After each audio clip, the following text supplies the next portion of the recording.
Hey guys, in today's video I want to talk about getting more turn in the backswing. Everyone comes in and assumes they don't turn enough because they have a flexibility issue, and from what I see that's not the case at all. I'm going to show you a couple things to keep your eye out for where you can increase your backswing turn whether you're flexible or not.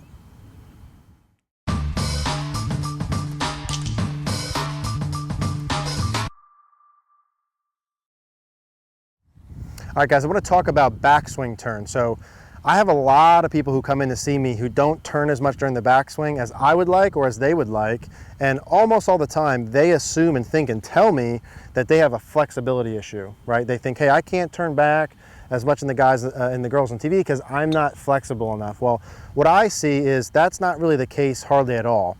Is there some people here and there who maybe aren't flexible enough? Sure, but the greater majority, 90+% of people I see who don't turn enough, it's not because you're not flexible or they're not flexible, it's because they have a movement pattern issue or they don't understand how to use their body to move back more. What I'm going to talk about here is 4 different pieces and 4 steps to look at to increase your backswing turn. For some of you, 1 of the 4 will work, 2 of the 4, some of you guys all 4 out of 4. You got to play with these, see if there's something you don't currently do here that you can adjust, or you can add one of these pieces, increase the turn going back. So first things first, increasing backswing turn, what's the point? Well, the end goal with more backswing turn is distance, right? It's increased club head speed. It's hitting your driver farther in all your clubs, and also some increased solidness of contact.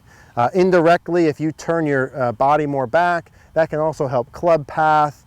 There's certainly a correlation with I don't turn my body far enough back, I swing over the top. There's correlations to those things. So more or less, more body turn going back, potentially more good things, less body turn, not so good. So how do you do this? Well, we're going to start this from the ground up, and we're going to start with our feet.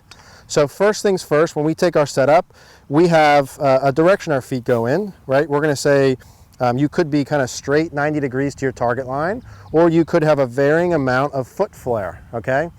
All else equal, if I take my normal setup, if I flare my right foot or point my toes to the right of the target, that will increase my ability to turn my hips going back, thereby increasing my ability to turn my entire backswing.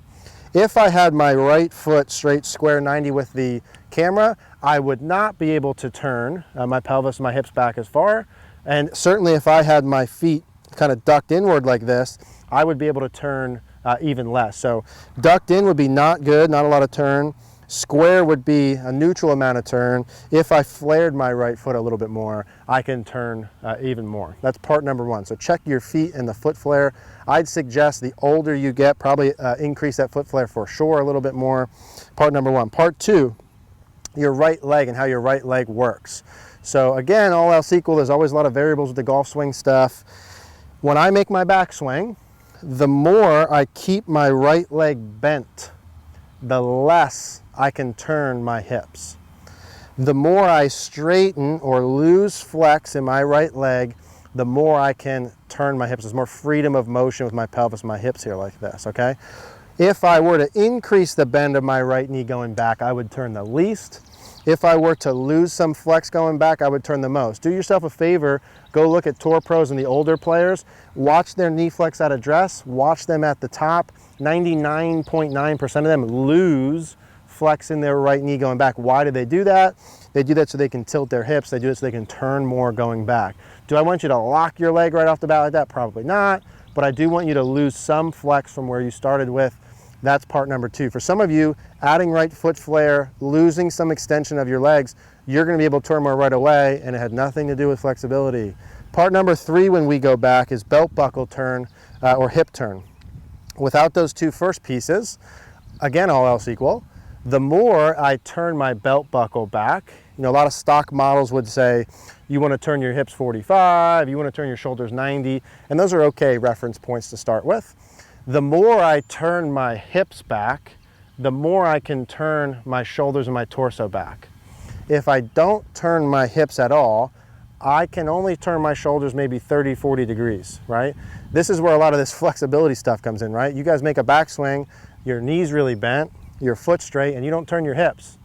Well, if my foot's straight, my right knee is really bent, and I don't turn my hips, yeah, I'm not that flexible either, okay? But if I fix those things, right foot flare, straighten my right leg a little more, let my hips turn, Now all of a sudden, I'm turned 90 degrees there, okay?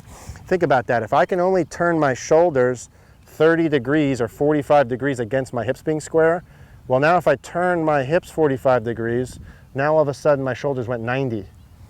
They only went 45 without my hips. They went 45 more, 90 total with my hips. Not a flexibility thing. That would be the third part. Those are the most important and probably relevant parts to most of you guys. Easiest to do. All of you probably can kind of get your right foot out. You can probably take some flex out of your knee. You can probably turn your belt buckle and hips more. What's too much with your belt buckle and hips? I don't know. Probably you don't have to worry about that. I'd probably rather have you have more than less in almost all circumstances. The last part may be a little more technical, but I want to go through it so you guys know it, and it has to do with what we would call, or not we, but everyone should call, flexion and extension this way. So if I stand straight up and down, I'm going to lose some people here at this, but if I stand straight up and down and I bend forward, that would be called flexion. If I stand straight up and down and I bend back, that would be called extension. When you watch a swing on video in 2D, two-dimensional, and you draw a line down someone's spine, it kind of looks like they just turn around it. Obviously that's not the case. It's three-dimensional. There's other movements that are going on. In someone's backswing, there is a turn, just straight, standing up and down turn, okay? Everyone has a little bit of a tilt to the left, and everyone who turns pretty good has some amount of extension. Now that could sound and look really weird if you've never seen that before, but if I did all three of those movements together, turn, tilt, and extend, I would look pretty darn centered. Now the point of all of this is when you make a backswing, if you stay flexed forward or keep your spine angle, I stay bent over the most all the way back, I would turn the least. If when I make a backswing, I would extend the most, okay? This motion, extend the most. I would maybe feel like I'm staying centered, like I'm maybe getting a little bit taller when I go back. That would increase the amount of turn I could do. If I stayed bent over, that would decrease the amount of turn. So if you put that all together, which probably I'd start with just the feet first, and then just the leg, just the hips, do this, and see, maybe probably not all of them together, but right foot flared would help, right leg losing a little extension would help, more belt buckle turn would help, a little bit more extension would help. You would make a bigger backswing turn, and you would hit the ball farther. Now, I'm gonna hit one from this side with those same pieces, and let's see what that looks like. Right foot flared, a little bit out, which is normal for me. I normally lose a little extension. I have a lot of hip turns, so I'll be pretty normal. And I'm gonna add a little bit of extension. So foot's flared out, right leg loses extension, belt buckle turn, extending up. And that should look pretty good. So those are the pieces for hitting the ball farther, making a bigger backswing turn. Start from the feet, work your way up. I know that this is gonna help a lot of you guys. Just go slow with it. Hope that helps. Leave us a comment below if you guys have any questions.